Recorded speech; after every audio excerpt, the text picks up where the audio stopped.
Ia falar que eu estou perdido na semana, mas eu tenho certeza que hoje é quarta-feira. E nós vamos hoje, e eu quero te convidar para fazer isso, fazer um episódio bem legal, porque eu estou recebendo aqui hoje uma médica. Não que os outros não sejam, né, gente? Mas a doutora tem muita informação para passar para a gente e contar um pouco dessa história. A minha convidada hoje é a doutora Bruna Carvalho, médica da família, e a gente vai falar um pouco sobre essa história. Mas aqui eu não apresento os meus convidados, eles que se apresentam. Boa noite, quem é a doutora Bruna Carvalho? Boa noite, Guilherme, boa noite para todo mundo que está assistindo. A Bruna Carvalho, ela é médica, especialista em medicina de família, e a escolha não foi à toa porque, assim, eu gosto muito de gente. Entendeu? Então, eu gosto das pessoas, de gente como um todo. Então, a medicina de família veio para isso, porque a gente olha como um todo, né? É integrar o olhar. E, além de médica, né, eu sou mãe da Sofia e do Otávio. A Sofia tem 14 anos, o Otávio tem 8 anos. E sou professora, né, universitária, então eu dou aula lá na UFJ, no curso de medicina. Legal. Então, são essas facetas que a gente tem e ainda trabalho na Secretaria Municipal de Saúde. Para uma médica tem muitas funções aí, né? Você consegue atender ainda ou não? Consigo atender. Eu atendo em Jataí, aqui em específico, no consultório, está um pouco mais difícil. Mas como eu tenho um vínculo com onde eu morava em Imperatriz, eu tenho ainda alguns pacientes que a gente ainda faz o atendimento online. Então, meus atendimentos online são maiores do que presencial por conta da disponibilidade mesmo. Isso deu uma crescida aí na pandemia e ficou, né, o atendimento online? Ficou, e eu falo que foi fantástico a questão da telemedicina, porque a telemedicina facilitou muito a questão da busca pelo atendimento, né? Então, e eu falo para a gente ofertar o cuidado. Claro, o atendimento presencial, o contato, o abraço que a gente troca, as experiências, nada substitui. Mas como são pacientes, a maioria que eu já tinha contato, então a gente estreita os laços e permanece aí o cuidado. Nesse caso de ser médico da família, o laço é muito mais próximo, não é? Com certeza. Por exemplo, você trata do pai, da mãe, dos meninos, é mais ou menos isso? De todo mundo, é todo mundo. Eu falo assim que eu gosto quando vem completo, todo mundo, a avó, o tio, se possível, todo mundo, porque a gente olha, é medicina de família e comunidade, então a gente olha a família como um todo, a comunidade em que ele está inserido, então crenças, são costumes, a gente tudo olha isso tem que levar em conta? Lógico, a saúde, tudo isso inclui, a saúde é um todo, né? É um todo, é o meio que você vive, seu histórico de vida, todas as coisas boas que você viveu, que você traz, então, onde você mora, então, tudo isso se faz saúde com essas informações, né? Então, puxando um pouquinho dessa história, como que você parou na medicina? Como que eu parei na medicina? Uma boa pergunta. Ou chegou, né? Porque não para nunca. Não, mas assim, eu vou dizer que pode ser até um pouco clichê, mas eu não escolhi a medicina. Não? A medicina que me escolheu. Porque meu pai, Guilherme, para início de conversa, meu pai queria que eu fosse policial. Polícia Rodoviária Federal, isso. Então, assim, até mesmo quando eu fui falar para ele que eu tinha ido para a medicina, ele não ficou muito feliz, não, mas depois ele achou bom. Mas, assim, sempre tive o apoio da minha mãe. Quando eu fui prestar vestibular, eu prestei para um monte de coisa. Mas você não tinha decidido até o vestibular? Não tinha. Eu falo assim... Você fez tudo? Eu fiz tudo. Eu prestei para engenharia florestal. Caraca, que loucura. Para farmácia. E aí eu fui passando nesses cursos, né? E ainda não tinha tentado para medicina. E aí, na época, eu acabei tendo uma influência de uma pessoa próxima que falou, por que você não tenta medicina? Aí eu falei assim, quer saber? Acho que eu vou tentar. E tentei. E aí eu comecei o curso e falo que me apaixonei. Mas você fez medicina onde? Eu fiz em Alfenas. Aqui em Jataí não tinha, né? Não tinha na época. Eu fiz em Alfenas, no sul de Minas. E foi a melhor decisão que eu tomei na minha vida. E hoje eu falo que eu não me vejo fazendo outra coisa. Não me vejo. Gente, e engraçado, né? Tem gente que a família inteira sonha que o menino vai ser médico, e constrói, chega lá, o menino vira advogado. Justo. E no seu caso não teve nada planejado. Nada planejado. Que massa. Nada planejado. E na minha família não tem médicos. Eu sou a primeira médica da família. Então, assim, quem não sabe tinha os filhos, né? E é essa questão. Eu acho que estão caminhando para isso também. Eu acredito que vão caminhar para isso também.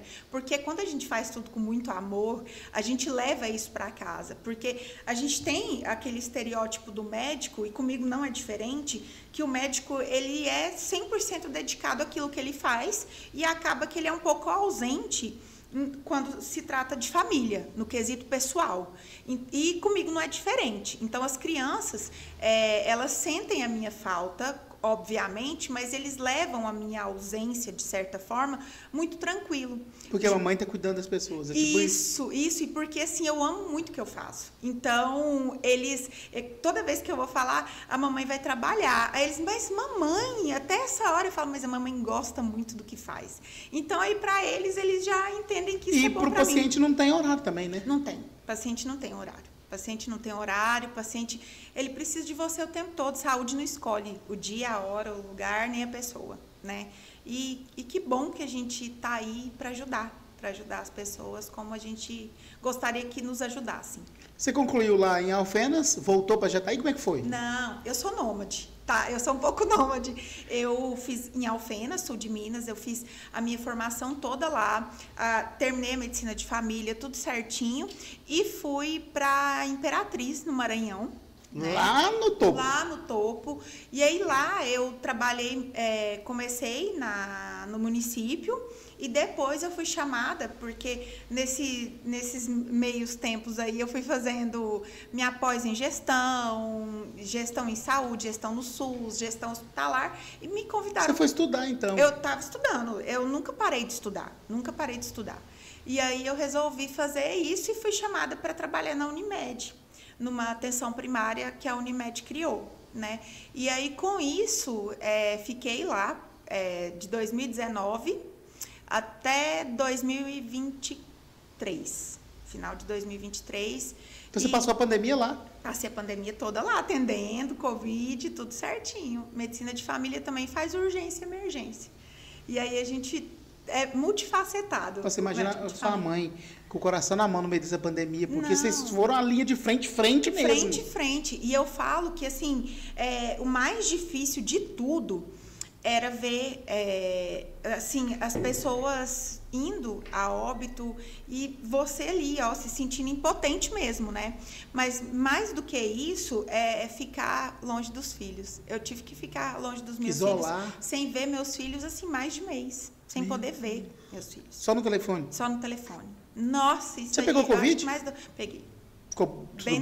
Não, ficou tudo bem, tudo sob controle. Mas eu peguei. Assim, Deus, eu não sei nem se eu posso falar assim, mas parece que Deus protegeu quem estava cuidando. Você já viu isso? Protegeu mesmo, porque não tinha outro jeito. E outra coisa, pelo que eu vi, foi muito assim, veio e nós não estávamos preparados. Não estávamos preparados. Nem com EPI. Não, nem com EPI e nem com conhecimento. Porque era algo novo, foi algo novo. E o conhecimento ele veio lidando mesmo com o problema ali diariamente com os pacientes.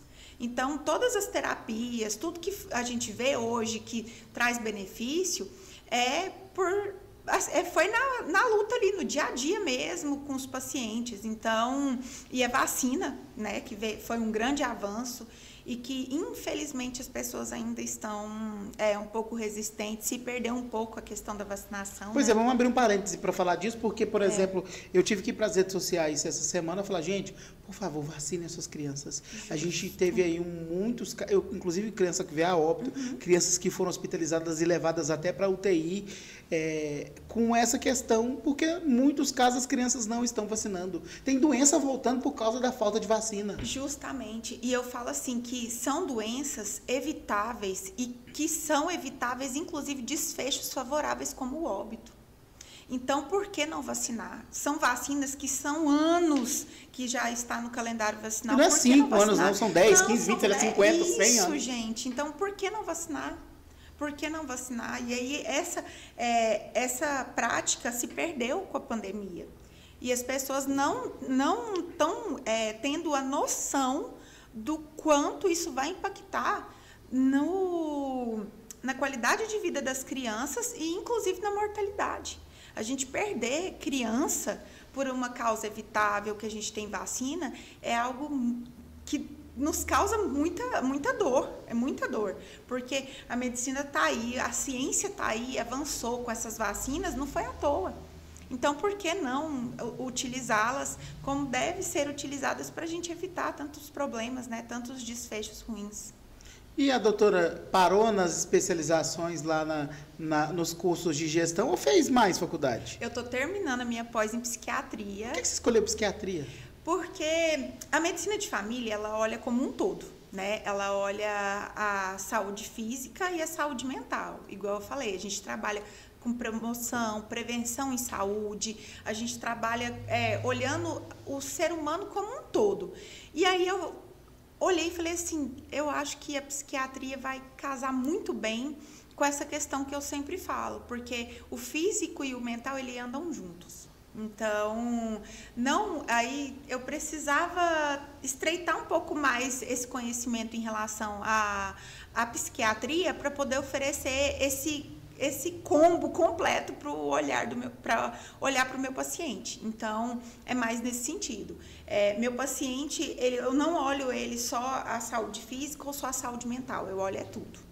Porque não tem como separar. Né? E a questão mental influencia muito por exemplo, naquilo que você precisa tratar no paciente ou não? Sem sombra de dúvida, sem sombra de dúvida. Se o paciente ele não está bem, eu digo psicologicamente falando, ele vai ter uma série de repercussão física, entendeu? São dores sem explicação, até às vezes coceira. Tem pessoas que chegam com uma coceira que nada melhora. Você vai ver estresse, ansiedade. Urticária emocional, por exemplo? Urticária emocional, hematomas. Pessoas aparecem com hematomas. É puramente emocional. A gente escuta muito, doutora. O pessoal fala assim, a depressão, a ansiedade são maus do século. Você concorda com isso? Totalmente. Totalmente. As pessoas estão adoecendo. E eu falo assim que um dos problemas é a rede social. A rede social, e principalmente quando eu falo a rede social, eu falo na questão dos jovens hoje. Os jovens hoje, com esse bombardeamento de blogueiros, dessa vida perfeita, que o fácil acesso às coisas, tem adoecido as nossas crianças e os nossos adolescentes. Os adultos também, mas eu falo assim, me preocupa muito o público infantil. Essa exposição antes da hora, digamos assim, é isso? Antes da hora. E assim, uma vida perfeita que não é perfeita. Entende? Então, assim, é tudo muito fácil na internet. A vida das pessoas na internet é tudo muito fácil. E aí, por que a minha vida não é fácil? E acaba que isso aí influencia muito. As crianças e os adolescentes, eles começam a ficar frustrados. E com isso gera problema tanto físico, psicológico nessas crianças, nesses adolescentes e familiares. Porque aí acaba adoecendo todo mundo, né? E como é que é, por exemplo, no que a gente fala dessa medicina integrativa, que a senhora discute muito, por exemplo, o tratamento da família, às vezes, ele é mais ou menos incomum? Com certeza. Por causa daquele ambiente? Você já se deparou com essa realidade? Com certeza. E eu falo muito, Estou até com o seu Instagram aberto aqui, Sim, porque eu vejo muito que você fala sobre saúde mental e bem-estar, fala sobre escolha. Sim, e eu falo muito isso porque eu vejo quando a criança, a mãe leva a criança para atendimento, tá? A mãe leva a criança para o atendimento, e eu estou falando a criança, mas vai envolver um todo. Leva porque acha que a criança está estressada, está ansiosa, e aí não precisa de uma medicação, precisa iniciar uma terapia. Só que aí o que acontece? Eu vou conversar com a mãe ou o responsável que levou essa criança para o atendimento. É separado. Aí eu vou conversar. Quando a gente vai conversar, a gente vai ver que às vezes o lar é totalmente desestruturado. É uma mãe que grita, é uma mãe que não tem a menor paciência com a criança. E aí isso reverbera em todas as esferas da criação dessa criança. Então, o medicamento, ele não vai fazer milagre, a terapia não vai fazer milagre, porque o principal milagre está dentro de casa. Se você não melhora o meio que essa criança ou qualquer pessoa está inserida, não tem medicamento que faz milagre. Eu ia te perguntar por causa disso. Existem falsos diagnósticos, por exemplo, de um transtorno de déficit de atenção e hiperatividade por causa do ambiente que a criança está inserida? Sim, totalmente. Hoje mesmo... Porque eu vejo assim, tem muitos casos. Fulano muitos. tem TDAH, tá tratando. E isso virou, eu não sei se eu estou errado em pensar assim, mas parece que é como se fosse algo comum esse diagnóstico demais. Sim. E o problema pode ser que não seja aquilo? Isso, com certeza. Não só o problema pode não ser aquilo, mas mesmo se for o problema, está sendo conduzido às vezes de forma errada. E eu não digo pelos profissionais, tá? Eu digo pela família, quem que cuida daquela criança ou do adulto que tem transtorno do espectro autista, hiperatividade, déficit de atenção. Por que que eu falo isso? Óbvio, a gente tem uma pressão pelo diagnóstico. A gente tem uma urgência no diagnóstico. Quando alguém levanta a hipótese, meu filho pode ter autismo, eu quero o diagnóstico. E aí a pessoa não se preocupa em resolver causas básicas. A exposição excessiva a telas para uma criança de 2 anos. É óbvio que essa criança ela vai ter menos interação com o meio que ele vive. É óbvio que essa criança ela vai desenvolver uma seletividade alimentar. E até crianças mesmo que têm, por exemplo, o transtorno do espectro autista, que a gente tem falado tanto, essa criança ela precisa ser envolvida com a família em atividades que envolvam o menos possível telas e socializem. E você fala, por exemplo, dessa seletividade de alimentos, por que ela desenvolve na tela, é isso? Justo. Porque ela é influenciada por aquilo? Ela é influenciada, porque Sei lá, ela é hiperestimulada. vou falar, o Lucas Neto está assistindo lá e me falando que está comendo miojo. Ela seria seletiva porque ela é influenciada por isso? Seria isso? Não. Eu tô querendo traduzir assim para o mais... Para o mais palpável, né? Isso. E o que acontece? A criança, ela pode ser influenciada, lógico, por exemplo, a pessoa falar que usa. Eu tô gostando demais dessa prosa. Ah, eu acho que nós vamos ficar aqui até meia-noite. A gente vai ficar até meia-noite. Vamos ficar. Mas assim, eu falo que a criança, ela pode ser influenciada, crianças maiores, né? Se ela vê fulano que eles gostam bastante de comer tal coisa, eles podem até querer. Mas não é nisso que eu falo. Eu falo é do hiperestímulo. Então, a criança que ela é hiperestimulada em tela, em tudo, ela vai ser hiperestimulada, hiperseletiva na alimentação, no sentido que o salgadinho, a bolacha recheada, ela é rica em gordura, rica em sal, em açúcar, e isso é mais palatável, entendeu? Então, a criança, ela leva esse hiperestímulo para todas as esferas. Ah, entendi. Entendeu? Então, você vai ver, a criança, às vezes, ela só gosta do arroz branco. Eu já vi casos entendeu? Assim. Por quê? Aquilo ali, ó, é o mínimo que vai causar alguma coisa, alguma alteração da rotina dela, entendeu? E aí come um salgadinho, come a bolacha recheada, e aí eu falo que a gente não anda tendo paciência. E eu falo que a chave de tudo é paciência hoje. Porque toda criança, em maior ou menor grau, Guilherme, ela vai passar por uma seletividade alimentar. Tendo ou não algum transtorno do neurodesenvolvimento. Ela vai passar pela fase da seletividade alimentar. E nós, enquanto pais, temos que ter a sabedoria e a paciência de não ceder, orientar e oferecer o que é saudável e tentar de todas as formas e estratégias possíveis para que não se perca o que antes era. Porque a gente escuta muito isso, né? A criança até os 3 anos comia de tudo. Depois dos 3 anos já não comia mais nada. E aí, com isso, a gente acaba perdendo a paciência e ofertando aquilo que a gente acha que a criança vai aceitar. E óbvio que ela vai aceitar. E aí se perde. Eu vejo que a senhora tem uma preocupação muito grande com essa questão dos neurodivergentes. Como que você observa essas questões e o que a gente pode atribuir, por exemplo, o aumento de casos do transtorno do espectro autista? Olha, ainda não tem uma causa específica, né? Fake news aí tem ao monte para falar que uma causa efeito para falar de N situações que podem ter gerado esse aumento. Hoje, a única coisa que é conhecida em relação ao transtorno do espectro autista é a idade paterna. Quanto mais avançada for a idade paterna, mais chance tem da criança ter, mas não é só isso. Então, ainda precisa se estudar muito sobre, a gente não pode bater o martelo para falar sobre causa e efeito, mas eu acho que é uma série de coisas. Eu digo que esse aumento, claro, a gente depara com diagnósticos às vezes equivocados, precoces. Mas a maioria não é de Mas diagnóstico. a maioria não é de diagnóstico equivocado, não. A meu ver, não é.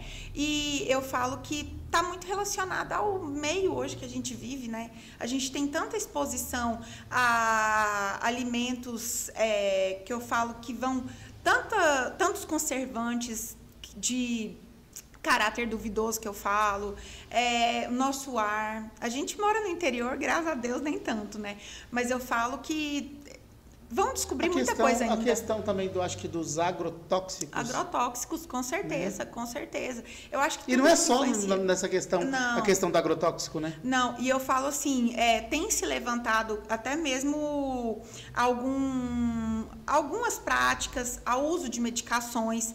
Inclusive, levantaram o uso do paracetamol na gestante como causa do autismo. E, graças a Deus, essa fake news não foi para frente. Porque não existe comprovação, entendeu? Não existe a comprovação, porque toda mãe, ela só pode usar mesmo paracetamol, que é seguro na gestação. Exatamente. Então, aí... A mãe não toma nem dipirona na Não gestação. pode, não pode. E aí, a pessoa... Aí, você vem com uma fake news dessa, fala que paracetamol tá ligado, aí a gestante vai usar o quê? E não tem essa causa e efeito. Porque e tem desde muitos sempre casos que a gestante ela tem muita dor de cabeça. Muita. Né? Eu conheço mulher que a gestação inteira ela passou com dor de cabeça. Justamente. Então, assim, a gente tem até, eu falo que tem que ter um pouco de empatia para disseminar essas informações, sabe? Porque a gestante, a vida inteira as mulheres usaram paracetamol. E aí, só agora que aumentou o número de autismo por causa do paracetamol, então a gente tem que ter um pouquinho mais de malícia também quando a gente vê essas notícias, a gente tem que levar em consideração isso. Eu entrei ao vivo aqui no meu Instagram, Guilherme Alves TV, tô com a doutora Bruna Carvalho, vou fazer isso toda vez que eu tiver com alguém. Ótimo! Aqui. A doutora é o seguinte, só para explicar para vocês, estou fazendo aqui a gravação do Sua Prosa Boa, vai no ar daqui a pouco às 19h10, e nós estamos falando sobre saúde da família e também sobre um assunto interessantíssimo que ela estuda muito, viu gente? Ela já está terminando psiquiatria, sim. Então assim, ela já é médica da família e está terminando agora mais uma. Mais a psiquiatria. É uma doutora completa. E a gente está falando sobre o transtorno do espectro autista e falando também sobre as questões neurodivergentes. Sim. Então, se você quer falar sobre esse assunto, quer entender um pouco mais, eu te chamo aqui, ó, lá no aqui no Instagram, na bio, tem o link para o nosso YouTube. Se inscreva no canal e às 19h10 a gente vai estar ao vivo trazendo todas essas informações para você, viu? Fazendo mídia, né? Porque a gente precisa contar um pouquinho. Lógico, então, você que chegou agora, às vezes, por ter visto esse vídeo, seja muito bem-vindo ao Só Prosa Boa. A prosa tá boa mesmo. Muito boa. Doutora, agora como é que faz para, por exemplo, o tratamento? Isso também é difícil. A gente vê que tem crianças que realmente precisam de multiprofissionais, mas eu vou de novo na exposição de telas, sim, porque ela, na minha visão, atrasa a fala, atrasa o desenvolvimento, e eu até percebo em algumas questões o retardo. Sim. A criança estava lá na frente, retardou. É isso mesmo ou não? Com certeza, o meio ele influencia o comportamento. Ele, com certeza, sem sombra de dúvida. E eu falo que a criança que ela não é levada em consideração o tempo de exposição, o início em que ela é exposta, traz uma série de problemas. E eu posso te falar, Guilherme, com propriedade dentro da minha casa. O meu filho, o Otávio, ele tem 8 anos e assim, a gente estuda, né? E chegando, às vezes, um pouco tarde de casa, às vezes tendo que estudar, acabava que o Otávio ia para a tela, porque eu não estava ali para dar atenção para ele. E é assim com todo mundo, e é hipocrisia falar que não. E comigo não é diferente. Então, meu filho ia para as telas. E eu percebia que o Otávio estava demorando muito para responder ao chamado. A gente tinha que chamar ele umas 4, 5 vezes para ele ouvir. Ele ouvia, mas ele não estava atento. Presente no momento. Então, assim, tinha isso. E aí eu comecei a observar. Aí ele não estava ali presente, muito disperso nas coisas. A gente ia fazer o dever de casa, ele estava disperso, não estava muito ali. Observa assim, ó, que ele não consegue concentrar naquilo. Sim. Né? Tipo assim, Sim. não, vamos fazer a tarefa aqui. Ele vai, não, vou fazer não sei o quê, vai pintar, vai não sei o quê. Você precisa voltar muitas vezes a trazer para a realidade. Essas práticas, eu falo... É o excesso de tela? É o excesso de tela. E eu falo assim, ó, a gente não tem noção do quanto isso é prejudicial. A gente tem que levar isso para as conversas mesmo, no geral, porque a gente está perdendo as nossas crianças para essa prática ruim. Porque eu vejo, aí assim, voltando ao Otávio, né? Só foi reduzir um pouco as telas, ele voltou a ser o que ele era. Entendeu? Ele voltou a ser o que ele era no sentido de ser mais ali ativo, ele ser mais responder quando a gente fala, ter mais paciência na hora do exercício, no dever de casa. Eu vejo que as crianças hoje não estão preparadas para o ócio. A criança hoje ela não gosta de ficar ociosa. Se ela não tiver alguma coisa para fazer, e eu falo criança, mas é todo mundo.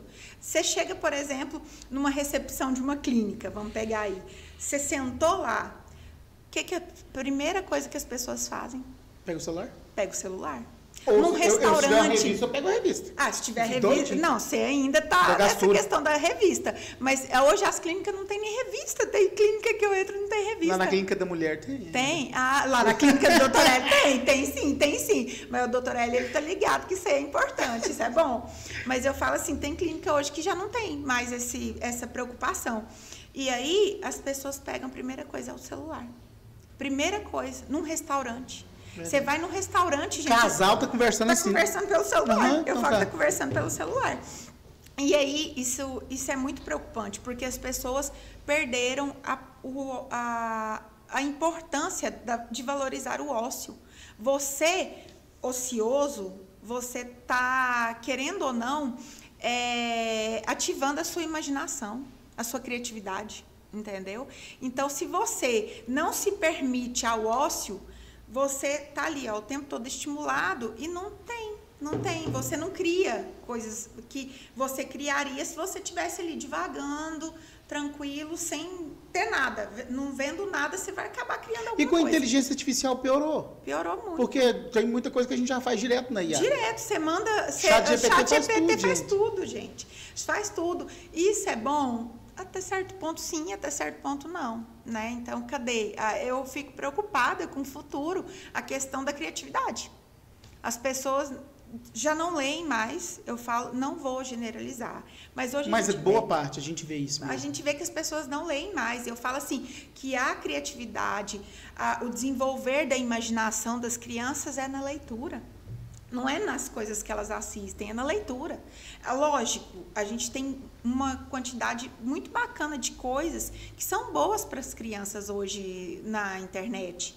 Mas a gente não pode deixar só por conta disso aqui. A gente tem que caminhar, lógico, com a tecnologia, mas práticas que são fundamentais para a formação das crianças, elas não podem se perder. Você me lembrando isso, eu vou até chamar uma amiga minha para vir cá, a Daniela, ela atua nessa área, e ela fala da importância da organização do tempo. As crianças precisam ter rotina, ter limite, ter horário para tudo. Com certeza. Isso é muito desafiador nesse mundo que a gente vive. Muito. Mas seria o ideal? Com certeza. A criança que ela tem rotina, inclusive quando a criança que procura, que ela tem hiperatividade, a primeira coisa, ou déficit de atenção, a primeira coisa que a gente orienta, inclusive, é a rotina, estabelecer a rotina. Porque uma rotina bem estabelecida é mais difícil causar confusão na cabeça da criança. Porque todo dia fazer uma coisa, todo dia fazer uma coisa, não entende o que é rotina. Não entende, ela acorda um dia 8, um dia 10, ela faz uma coisa, ela faz a atividade da escola na noite que chega da escola, ou faz outro dia de manhã. Então, assim, não tem rotina. A criança, ela não tem rotina. A criança precisa ter o horário de acordar, o horário de dormir, o horário do almoço, o horário de ir para a escola, o horário de jantar. Tem que ter essa rotina, assim. O horário da oração à noite é importante. As práticas, ir à missa, ir num parque ao ar livre, brincar. Ou no culto, quem for evangélico. Ou no culto, o que for, entendeu? As crianças têm que ter essas rotinas. E tem se perdido muito isso. né? Tem se perdido muito isso, infelizmente. Você já pensou em fazer pediatria? Você acredita que foi eu fiquei muito mexida com a pediatria? Eu estava muito na dúvida, medicina de família ou pediatria? Mas na medicina de família te abre muitas portas, você está perto das crianças, né? Inclusive as crianças. Lá em Imperatriz, meu maior público era infantil. Era? Dentro da medicina de família, meu maior público era infantil. Era infantil. E é fácil perceber isso, esses sinais, quando a criança precisa de alerta? O que eu vou falar? Eu queria que a senhora olhasse para essa câmera e falasse com o papai e mamãe como que eu percebo isso, doutora? Olha, a criança, você fala no sentido do... Desses sinais, assim, que eu preciso ligar um alerta. O alerta, você fala não para doenças, mas eu falo com modo geral de comportamento. Eu falo que são situações muito básicas. A criança, ela começa a ficar mais agressiva. Porque esse hiperestímulo leva a criança a ficar mais agressiva, ela não tem muita paciência. E a criança, normalmente, ela é mais paciente. E quando ela fica mais agressiva, ela acaba acendendo um sinal de alerta. A criança, eu falo que a gente se preocupa muito hoje porque criança não está podendo ser criança. A criança que faz muita bagunça, não, ela já é hiperativa. Não, ela já tem, essa criança tem problema, mas não, ela só está sendo criança. As crianças hoje têm uma energia infinita. É verdade. Tem uma energia infinita. E essa energia infinita, às vezes, também é por conta do hiperestímulo. Seja na alimentação, seja nessa questão de exposição a telas. Alimentação também dá isso? Com certeza. A criança que... um alimento rico em sódio, rico em conservante, tudo isso gera um hiperestímulo. Açúcar também é um veneno, né? Um veneno. Tudo isso é um veneno. As crianças hoje melhorou muito, mas a gente ainda vê uma grande parcela das crianças se alimentando muito mal. E não é porque a criança apresenta um comportamento diferente que ela tem algum tipo de problema não sei se é neuro... do neurodesenvolvimento, né? A gente tem que entender isso. A criança, lógico que a gente tem que ter essa preocupação. Começou a apresentar sinais, que é essa questão da irritabilidade, a dificuldade de interação social, a demora em andar, em falar, tudo isso acende um alerta, obviamente. Mas a gente precisa normalizar as atitudes das crianças também. E individualizar também, né? Individualizar. Porque, assim, minha filha andou com 9 meses. O seu tem um ano e não anda. Um ano e não anda. Nossa, deve ter algum problema. Não é bem assim. Então... E, pelo menos lá em casa, eu observei. Lá em casa, o povo conversa primeiro. Fala primeiro, depois anda. E tem muito disso. Sim. No meu caso, foi assim, com 9 meses eu já estava falando. 9, 10 meses eu estava falando. E para andar foi com 1 ano e pouquinho. Mas assim, e hoje, um dos maiores marcos da questão do desenvolvimento é a fala. Até mesmo do que o andar. O andar a gente espera até 1 ano e 3 meses aí. Então, o falar é muito importante. É muito importante. É mais importante que o andar? Os dois andam junto, mas vem primeiro. A fala, ela vem primeiro. Ela é mais precoce. Normalmente, ela é mais precoce. Então, eu falo que a gente precisa muito entender que a criança, ela é individualizada. E ela não é um mini adulto. Sempre falo isso. A criança, ela não é um mini adulto. Então, a criança vai ter energia, ela tem que brincar mesmo, a casa vai ficar bagunçada, e que bom que a sua casa é bagunçada. Porque uma casa com criança arrumada tem algum problema. Tem algum problema. A criança tem que bagunçar mesmo, a criança tem muita energia. E a energia, ela tem que ser gasta. E ela não é gasta na internet, na televisão, no celular, no tablet. Ela é gasta brincando, correndo, igual antigamente mesmo. Pique-esconde, pique-pega.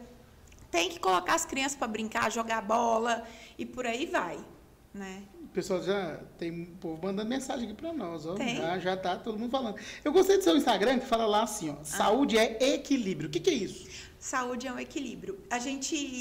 Eu falo que a gente busca sempre um cenário perfeito, né? Um cenário perfeito, até mesmo quando a gente se cobra muito, né? Porque eu falo, nossa, a gente vê hoje muitos extremos. Os extremos, eu falo até mesmo na questão da atividade física. Pessoas que são, assim, neuróticas com a atividade física. Isso também é um problema. Então, eu falo que é a questão dos extremos. O sedentarismo, ele é um extremo. E a atividade física exagerada também não é legal. Desde que não... Principalmente porque a gente vê que a pessoa, ela começa a se cobrar cada vez mais. Então, quando eu falo em equilíbrio, é isso, alimentar saudável e a questão daquelas dietas absurdas, a questão de se cobrar...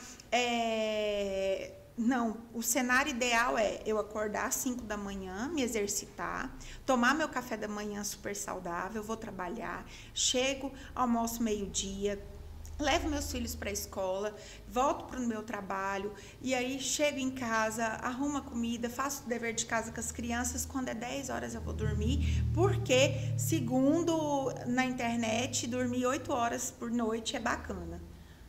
Tá. Esse é o cenário ideal, mas essa questão, por exemplo, 8 horas por noite, para você às vezes é necessário, 8 horas por noite. Agora, para mim, por exemplo, 6 horas já é o suficiente. Então, é questão de equilíbrio mesmo, parar com comparação.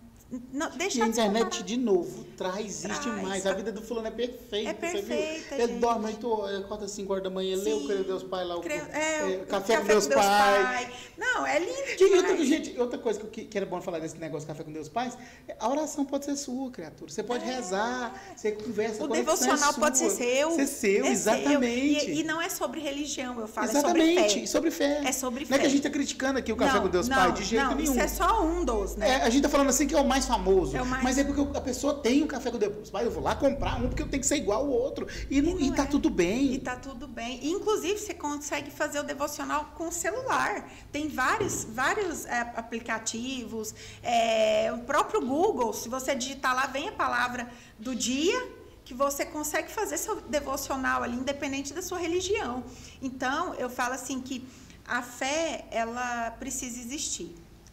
O equilíbrio está aí também, até na questão da fé. Eu gostei muito dessa arte que está aqui nas suas redes sociais. Vai bem de encontro com isso. Fala remédio para dormir, para acordar, para render, para relaxar.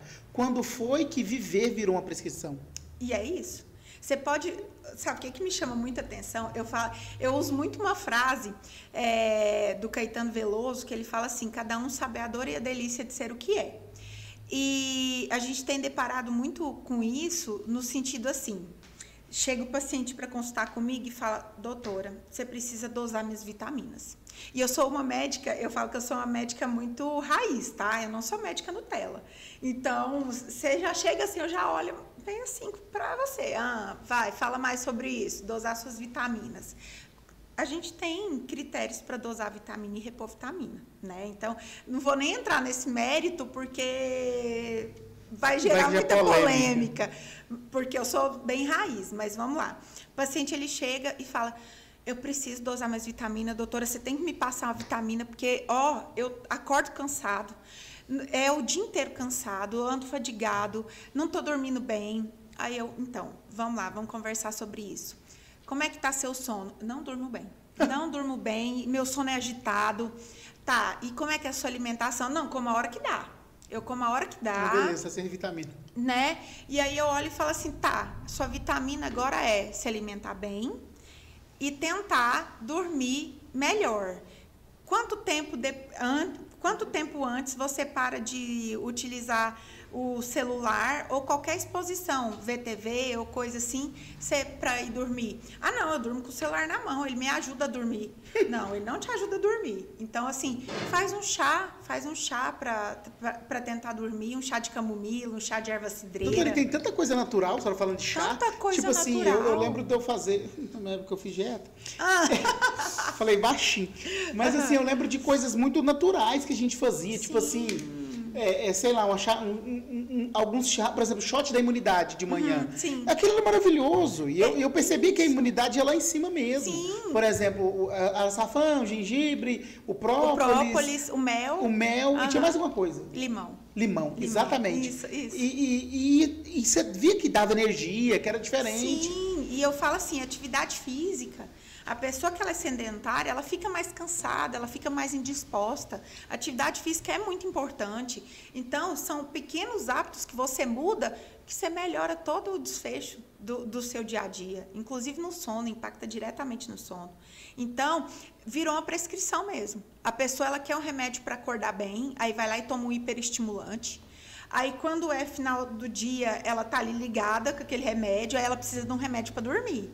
aí ela toma um remédio para dormir. Aí eu preciso de remédio para emagrecer? Para emagrecer, e aí vai e usa o remédio para emagrecer, e aí vira uma bola. E aí o remédio para emagrecer vai te deixando fraco, porque aí você não tá absorvendo as vitaminas, porque você não tá comendo, aí você tem que entrar com mais. E aí, você já viu, né, como é que é? A prescrição, ela vira realmente uma folha frente e verso. Isso é bonito? E tem como, por exemplo, prevenir doenças pela alimentação, não tem? Com certeza, com certeza. Por exemplo, deficiências básicas de vitaminas, né? Você consumir vegetal verde escuro, o peixe, oleaginosas, você previne a questão da deficiência da vitamina B12. Então, uma alimentação balanceada. Você falou muito de vitamina B12 e aqui tem um outro post. Eu tô seu fã, você tá vendo, né? Estou te stalkeando nas redes sociais. Muito bom. Mas essa é muito boa. Sexta-feira te anima e a segunda te esgota. Pode ser falta de magnésio, vitamina B12 e descanso real. Sim, é bem Fala isso dos mesmo. três para nós. Então, o magnésio, Desculpa. Imagina, o magnésio, o zinco, que a gente fala que está ligado à imunidade, tudo isso é presente na alimentação. Guilherme, está ali na nossa alimentação. Então, quando a gente fala disso, eu falo assim, a melhor reposição, a gente vê muito pedido de polivitamínico para criança, né? Acho que eu repus o zinco. Você repôs o zinco? Aqui, ó. Não tá branquinho. A atriz me ensinou não isso. Nada, né? Assim também. Mas o que eu quero dizer é assim, a melhor reposição de vitamina que você pode fazer é um prato colorido. É um prato colorido. Não precisa tomar remédio, não? Não precisa, lógico que não. Não precisa tomar remédio. Isso é um prato colorido que você faz. É um prato colorido mesmo, de verdade. E sai, às vezes, até mais barato do que um polivitamínico. Entendeu? Então, quando e eu até falo, mais barato do que comer besteira. do que comer besteira, tá? Isso aí é fato. A gente vê isso na prática, né? Então, eu falo assim, que quando você come um prato colorido, porque a nossa ingesta diária para vitaminas e minerais é pequena, não é uma coisa exorbitante. Tem situações em específicos que a reposição de vitamina é muito importante.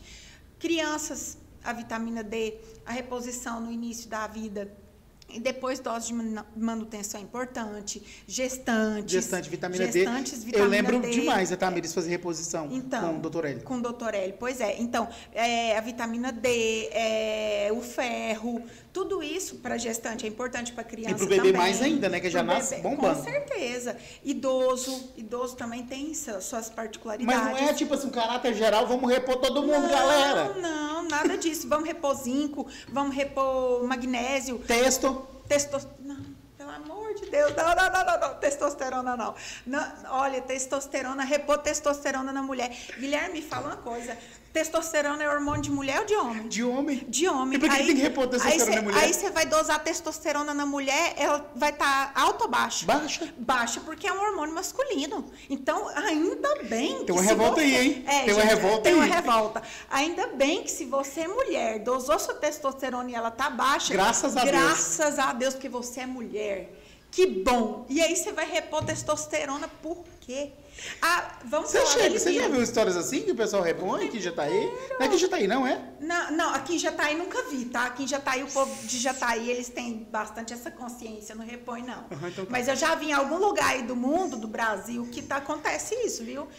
Mas é um negócio assim, o povo quer ficar muito bonito, muito rápido. Muito. Por exemplo, eu vou falar da minha história. Eu comecei no processo de emagrecimento lá em 2022, eu acho que foi isso. Com 10 meses eu fui ver o resultado, 35 quilos eu tinha perdido. Então, tipo assim, não foi um mês, uma semana. É um processo. A gente também tem que, eu acho que falta muito isso. Isso aí passa pela saúde mental. A gente também tem que se permitir.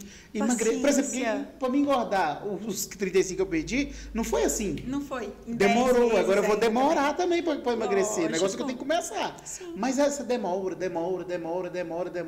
As pessoas querem muito imediatismo. Tá chegando dezembro. Tá todo mundo querendo ficar trincado. Ninguém vai pra academia. O shape do verão o shape do verão, as canetinhas aí emagrecedoras, todo mundo está usando e tem critério para utilizar.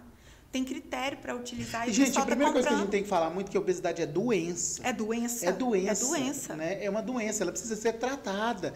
Então, tipo assim, não pode ser banalizado. Não pode. Não pode ser banalizado. Eu vejo...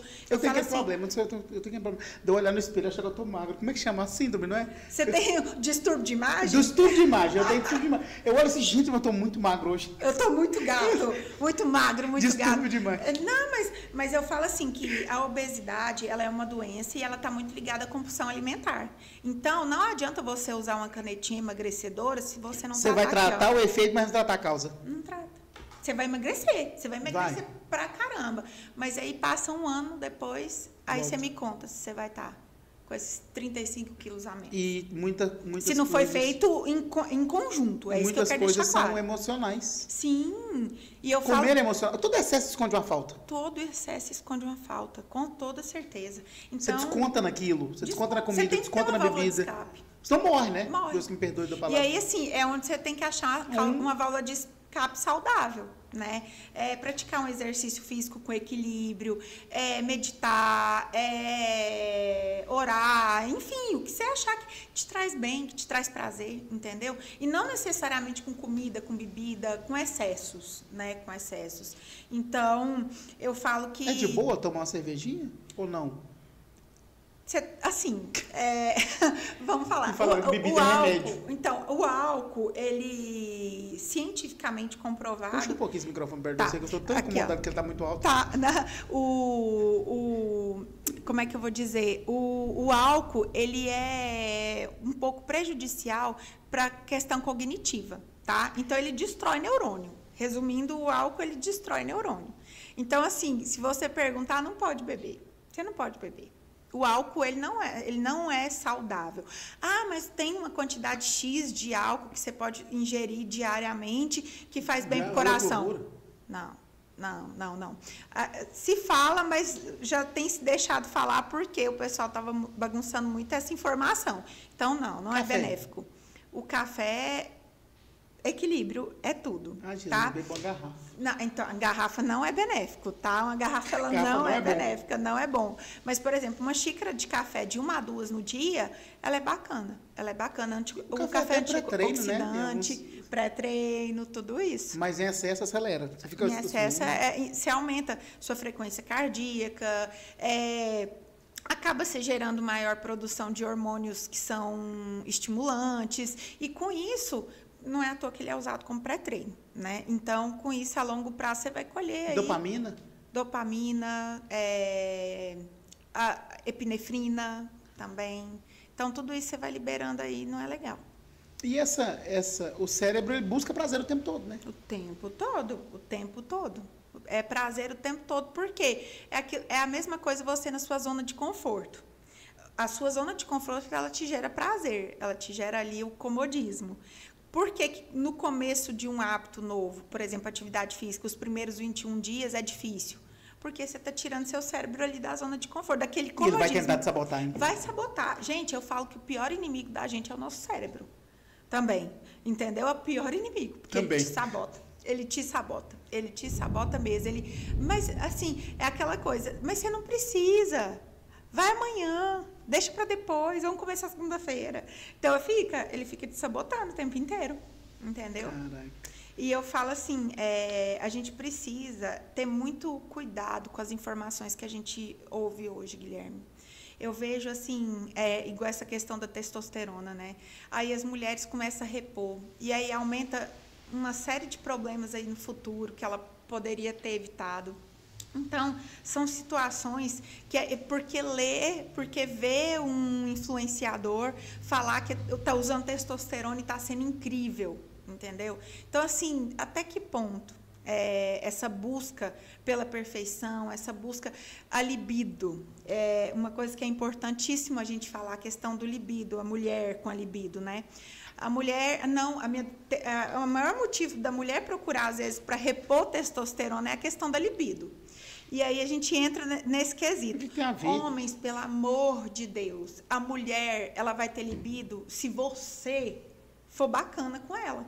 Então, não adianta. A mulher pode usar a testosterona que for, que se o homem é grosseiro, se o homem já chega cobrando as coisas, se não tem todo aquele preparo, aquele carinho, aquele cuidado, que mulher que vai ter libido, que vai ter a vontade, que vai sentir prazer numa relação? Não tem como, gente. A mulher é aquele velho ditado, né? O homem é o fogão elétrico e a mulher é a lenha. Então, os homens, eles Tem que soprar, banar, esperar o fogo pegar. Lógico. Aí depois o fogo não acaba mais nunca. Agora você me fala, não acaba. E aí eu te falo uma coisa.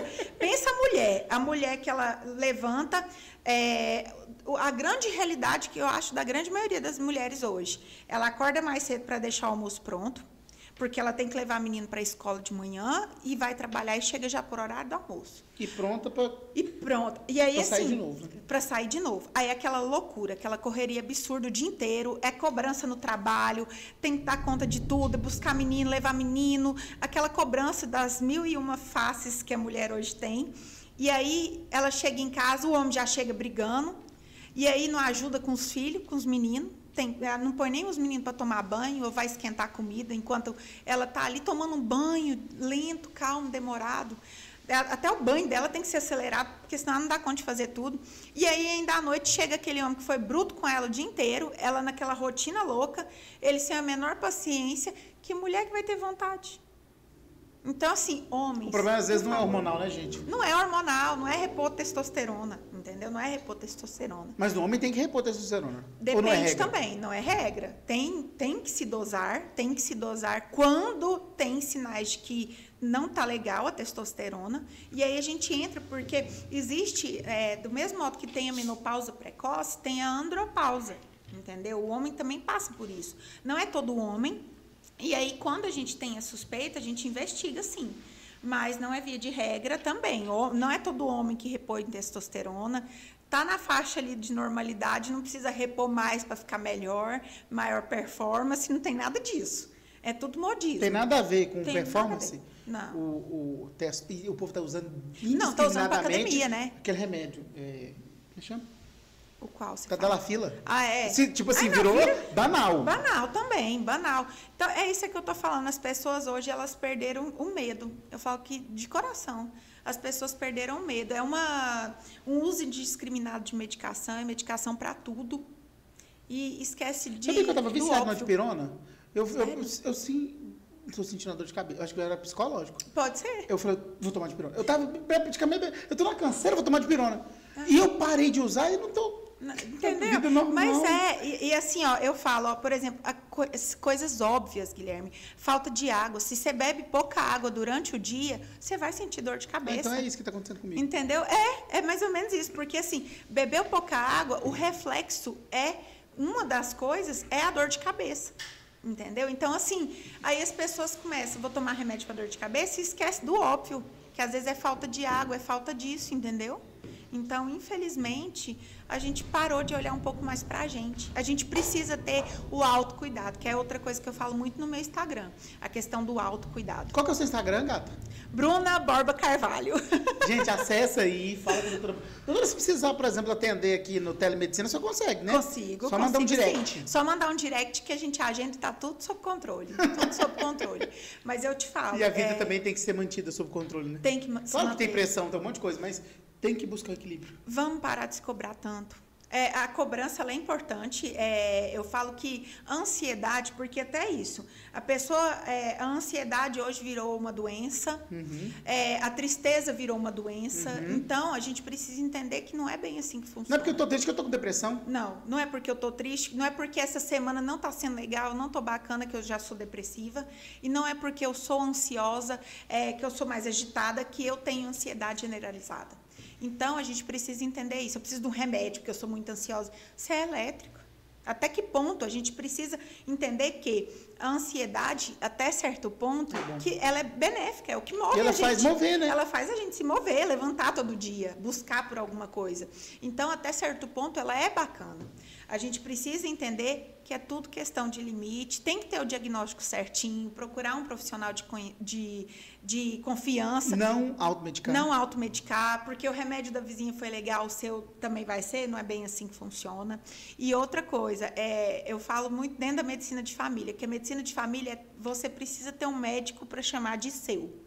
Então, é ter confiança no médico que você tem. Entende? Porque aí, essa conversa que a gente está tendo aqui, essa prosa boa, a gente tem dentro do consultório, entendeu? Então, assim, N situações, eu falo que meus pacientes, eles têm total abertura comigo nesse sentido. Doutora, eu estou querendo usar testosterona, o que você acha? Sem crítica. sem crítica. Eu não estou aqui para criticar ninguém, é o que eu acredito, porque eu trabalho com a medicina baseada em evidência. Então, o paciente que ele me procura, a gente tem essa troca muito legal. Me manda, fala, vamos usar não. O que está acontecendo? A gente busca a causa, é bem isso, a causa. A gente não trata efeito, a gente busca a causa. Né? Importante isso, né? Extremamente importante. Ô, doutor, vamos embora? Vamos embora. Senão vamos ficar aqui a noite inteira. Senão a gente vai ficar a noite inteira, com certeza. Obrigado, viu? Deus te abençoe, sucesso. Qual é o recado que você quer deixar? Agradeço. Gente, tenha um médico para chamar de seu, tá? E eu tô aqui à disposição. Para ser sua médica. Para ser sua médica. E assim, precisando, podem conversar comigo no direct, esclarecimento, qualquer dúvida que tiver em relação a isso, eu tô aí à disposição. E se cuidem, pratiquem o autocuidado, que ele é extremamente importante. Olhem para vocês e olhem pelos seus filhos. Olha para o outro. Vamos ter mais empatia, porque isso aí vai fazer a diferença a curto, longo, médio prazo. E é isso. Muito obrigado pela participação. Eu que agradeço. Um abraço. E você que está aí assistindo a gente, pode aproveitar para se inscrever no nosso canal. Assistiu até agora, gostou? Tá vendo? Foi uma prosa muito boa. Quero agradecer ao Rede Telecom, a melhor internet, com essa chuvarada toda. A gente está no ar ao vivo, porque a internet de verdade é com a Rede Telecom. Mandar um beijo especial para todo mundo que está lá no Coliseu Pizzaria, nosso patrocinador. Podia ter trazido uma pizza, né? Pra gente conversar. Eu acho que Acho que eu falei nessa, né? Vamos ter que fazer outro. Você falhou. Não, vamos ter que fazer outro podcast. A gente faz outro e aí pede a pizza lá do Coliseu, né? Uma delícia. Eu acho. Gente, pizza de vez em quando pode. Tudo é questão de equilíbrio, né? Tudo é questão de equilíbrio. Quero mandar um abraço pro... Acho que hoje vai ter show lá no Zequinha. Então, o melhor espetinho da cidade é os petinhos do Zequinha. Um abraço a tudo. Você já foi no Zequinha? A panelinha do Zequinha, gente, a panelinha de carne de sol é incrível. É boa mesmo? Vou ter que comer esse trem hoje. E tem show sertanejo lá hoje. É hoje? Você vai no show? Então, eu tô querendo, viu? Já vai sair do podcast, já pro Zequinha. Vamos reservar uma mesa lá. Vamos reservar. E eu quero... Quem que é o outro secretário? O povo lá da seguradora, ele vai entrar com nós aqui agora. Ixi, Maria. Vale. Obrigado pelo carinho de todos vocês. O Torres Engenharia, eu estou tão perdido. O da seguradora tá vindo aqui, gente. É o próximo. Zé Corretora. Porque eu lembrei, eu te vi e esqueci, né, Zé? Então eu quero mandar um abraço especial para Torres Engenharia. Pessoal, que você quiser tirar do papel a sua obra, fale com o pessoal da Torres Engenharia. Beijo no seu coração, até o próximo episódio, que é já já. Até mais.